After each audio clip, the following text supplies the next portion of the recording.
Hello and welcome back to NHB Retro. It's been a while since I've done a video. In fact, I have not done one in 2025 yet, so I figured it was time to put some points up on the board and get a video out. This should be a very simple video. We're taking a look today at this really very nice original Apple IIe. It's got the white letter keyboard. All the keys are functional.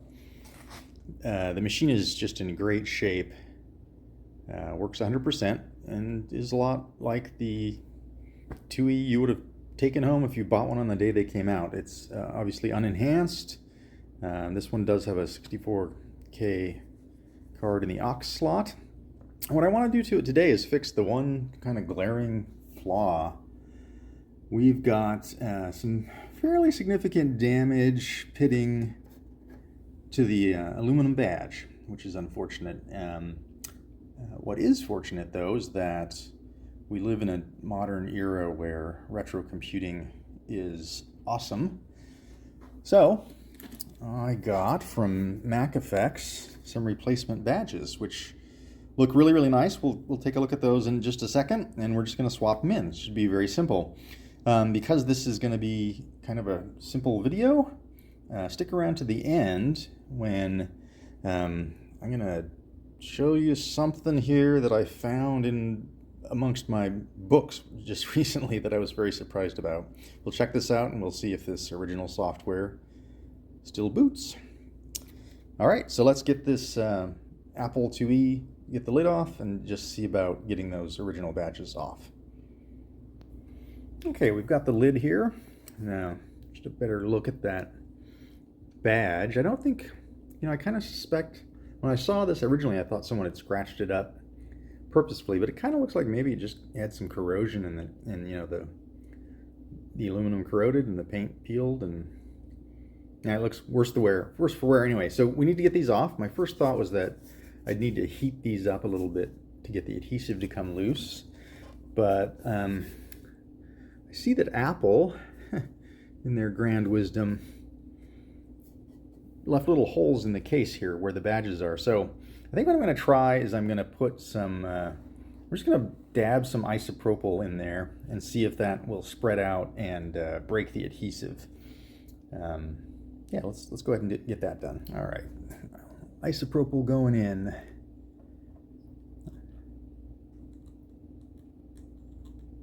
The main reason I really don't want to use heat on any of this is that, of course, these are painted surfaces. And it might get too hot and bubble, which would not be good. So I'm just going to drip this in here. I'm just going to let that set for a while, and then we're going to come back and see if we can just push them out. Fingers crossed. Okay, those have been setting for a few minutes now. I've been reapplying isopropyl just to keep it, if any of it's running, hopefully running into the adhesive. So let's just, I found that the inside of a Bic pen works perfectly for fitting in this hole, and we should be able to just push these out. Let's give it a shot. I want to be gentle. Definitely feels loose. Let's go with this one here. See if we get farther. Oh yeah. Okay, so let's turn it over and see what's happening here.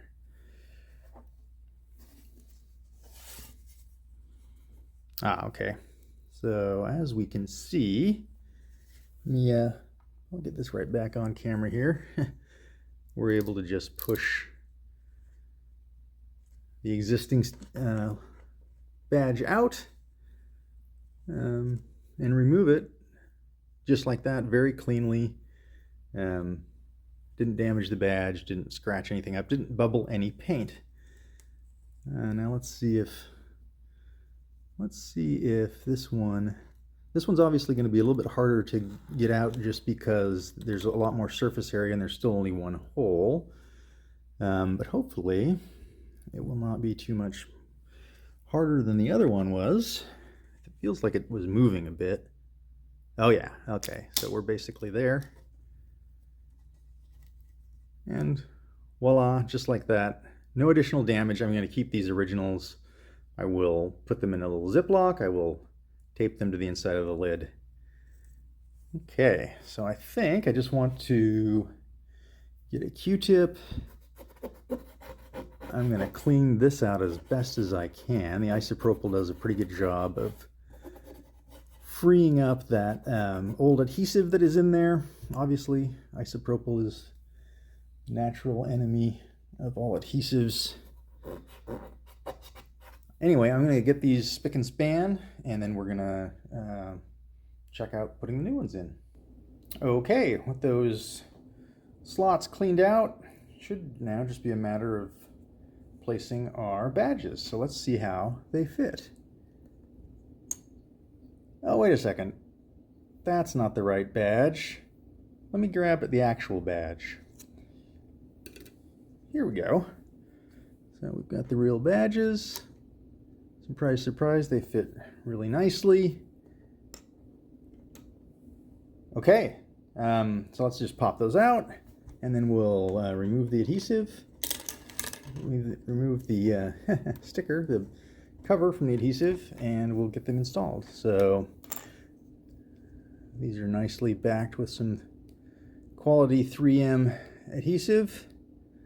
Let's see how easy these are to get started. Pretty difficult, but you know,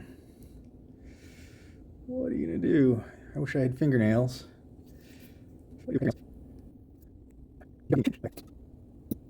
Okay, computer's all back together, looking pretty darn spiffy if I do say so myself. We have a disk drive attached, we've got our trusty crusty monitor going. So let's take a look at what I found yesterday actually. So I was going through my bookshelf, just looking at a bunch of books that have piled up in random places. And in between two of the books I found, yes, this really nice copy of Knight of Diamonds, which is of course the second scenario to Wizardry. This is how the original disc came. It was just in a cardboard folder inside of a paper bag, and it, you know, hung on a shelf, much like software of old. Now I have a collection of original Wizardry diskettes, and my copy of Knight of Diamonds here is not nearly in this good a shape, so it was really awesome to see this, you know. Let's go take a look inside. So yeah, this looks kind of almost untouched. I mean, the diskette, look at that label. Still perfect. These labels were somewhat fragile and they would wear out as you used them. The metallic color would flake off, etc. So that's super cool. That looks unused. And we've got all the contents here. Let's just take a quick look. Our thank you letter from Surtech. We've got a form to order Galactic Attack, which I would definitely like to do that. And we've got the original registration card, not filled out.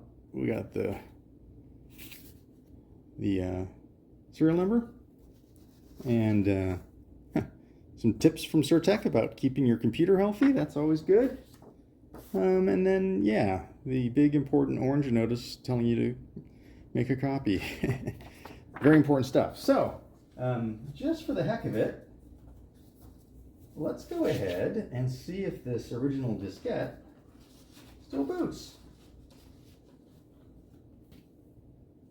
I don't really, often, of course, magnetic media of this age has expired, but this one looks just awesome, perfect.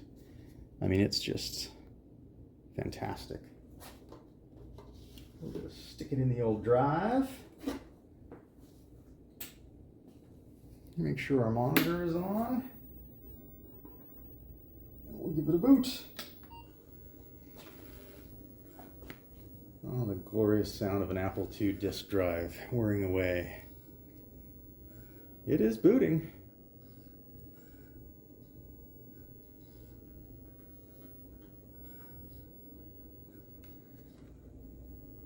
Did I get this to stay up there? Nope.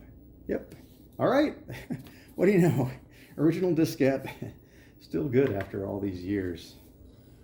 And of course, this is, if you're not familiar, the original version of this essentially has a bug where in 80-column text, if you have an 80-column card in your machine, it initializes the 80 column, even though these displays are all made for 40 columns. So it gets all spaced out. There is a patched version that fixes that, you know, and there's a modern version of wizardry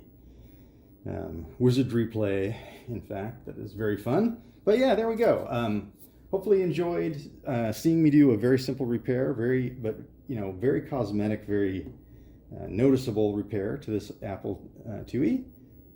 It's in great shape, and hopefully you enjoyed seeing some of this time capsule here that I found in my bookshelf, which, you know, when I find stuff like that, I think past me was pretty okay.